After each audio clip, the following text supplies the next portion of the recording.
ada kemarin yang nantang-nantang saya debat kembali. Saya tidak mau berdebat aslinya. Murid-murid kita, sahabat-sahabat kita marah saya menerima tantangannya. Marah semua itu. Jangan Buya, jangan. Saya bilang, dia bawa-bawa nama sukuku.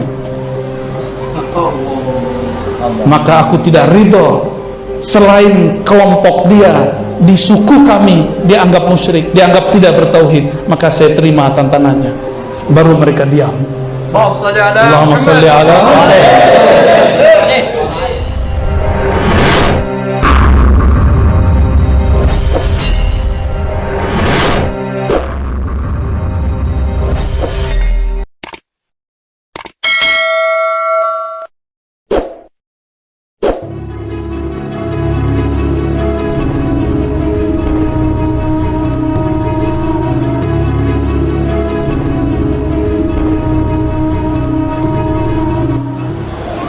Jadi kalau ada orang bilang Ar-Razi ini bahas Wahabi, ngerti nggak dia Wahabi? Lah saya 3 tahun jadi mereka, ya. Terus penelitian saya 5 tahun tentang mereka. Jadi saya sangat mengerti Salafi dan Wahabi. Alhamdulillah. Lalu kelompok Salafi mengatakan ikut Allah dan Rasulnya. Saya cari-cari di kitab kata salaf itu untuk apa. Ternyata kata salaf di Quran itu bab riba. Bab riba. Jadi orang-orang yang punya masa lalu buat riba, Allah mengatakan baginya lah ma salaf, apa yang telah salaf. Apa arti salaf? Waktu yang berlalu. Berarti salaf di Quran artinya apa? Waktu yang berlalu, orang lama. Lalu yang kedua, ketemu di dalam hadis Nabi jika berziarah ke kubur, Nabi ini suka ziarah kubur. Gimana? Antum suka ziarah kubur? Salafi tidak suka ziarah kubur, sedangkan Nabi suka ziarah kubur. Bahkan Nabi ziarah malam hari. Horor gak? Horor. Sayyidatuna Aisyah mengatakan ketika malam hari aku kehilangan baginda Nabi Muhammad sallallahu alaihi wasallam. Aku kira ia datang ke rumah istri-istrinya yang lain.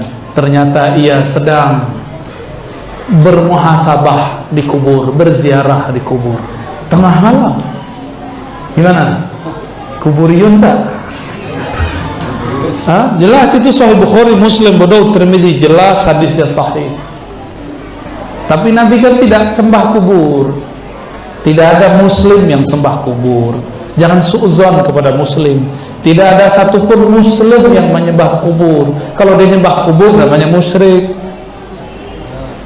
Tidak ada. Ini orang yang suka ziarah ini mukanya kuburiyun semua, ya. Tapi saya lihat tidak ada yang musyrik. Alhamdulillah.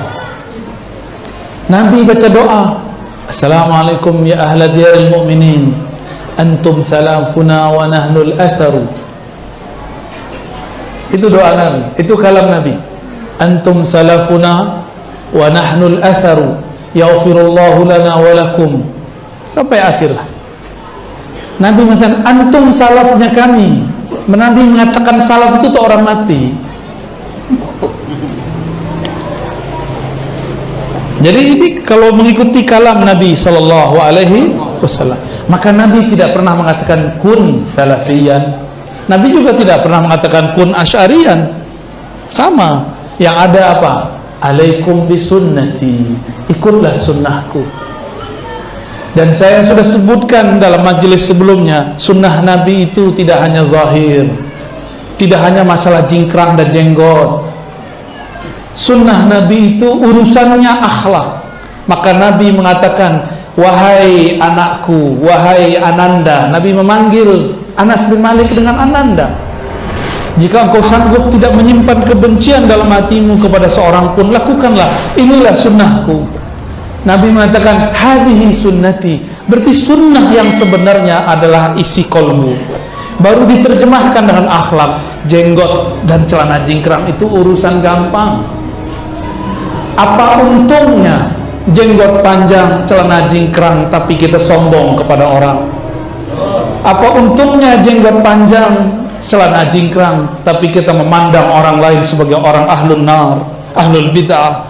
Masuk ke masjid kemudian curiga kepada imam, pergi ke kuburan curiga kepada para ziarah, lalu mengatakan tidak boleh duduk bersama ahli bid'ah, lalu mengatakan orang yang berdoa untuk orang yang wafat sebagai orang yang meratap, suuzon berkepanjangan, dan mengatakan maulid itu perbuatan kaum Nasrani yang ditiru oleh seorang muslim.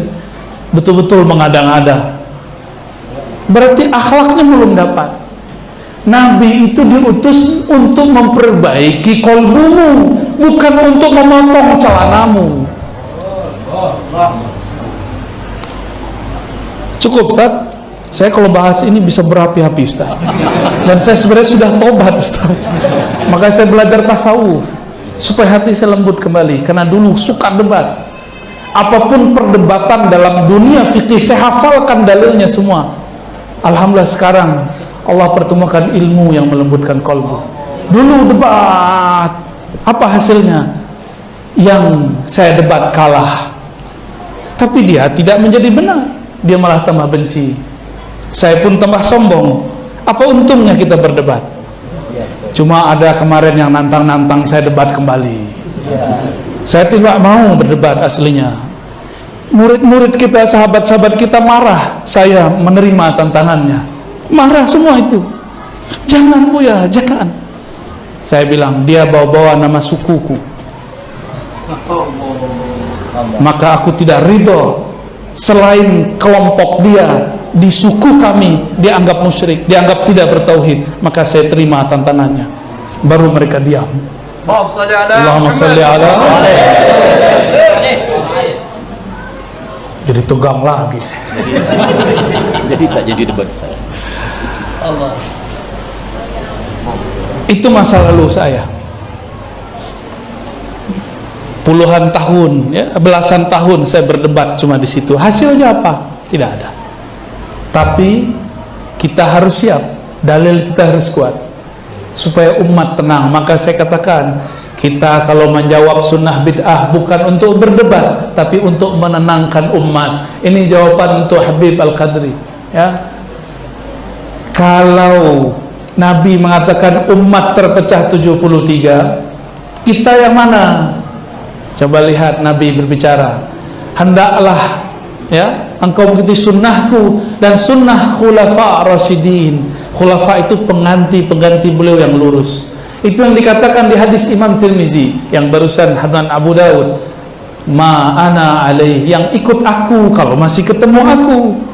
Wa ashabi, tidak bertemu aku cukup ikut sahabatku. Ashab lebih dari satu. Kita bermazhab Syafi'i, benar? Imam Syafi'i mengikuti hampir puluhan sahabat Nabi dalam fikih, bahkan ratusan dalam riwayat. Sentuhan tangan batal, kata Imam Syafi'i, betul? Itu bukan kalam Syafi'i, itu kalam sahabat. Kunut itu bukan buatan Imam Syafi'i, itu kunut diriwayatkan Nabi. Imam Syafi'i dari amal sahabat, sahabat menyaksikan Nabi sallallahu alaihi wasallam. Dalam bab akidah kita ikut Imamuna Abul Hasan Al-Asy'ari. Siapa dia? Dia keturunan sahabat Nabi Abu Musa Al-Asy'ari. Abu Musa dalam hadis Bukhari pernah bertanya, pertanyaannya itulah yang dikembangkan oleh Abul Hasan Asy'ari, imam yang hidup di akhir abad ketiga, di awal abad keempat.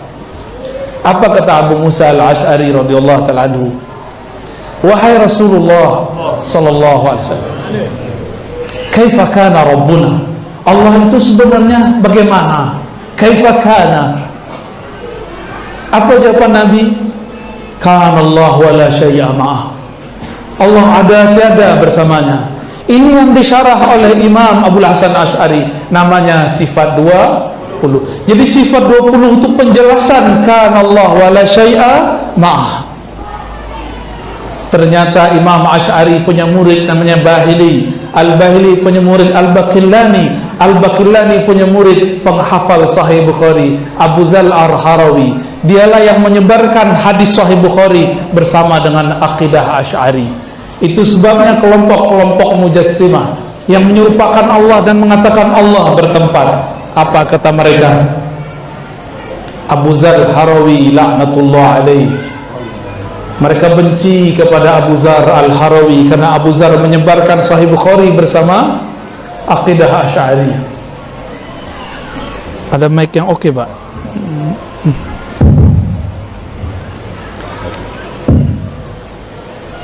Berarti akidah Imam Abul Hasan Asy'ari berkembang bersamaan dengan Sahih Al-Bukhari. Maka tiada dalam akidah kita kecuali sesuai dengan hadis Sahih Bukhari. Sesuai sama. Saya bisa buktikan, ya.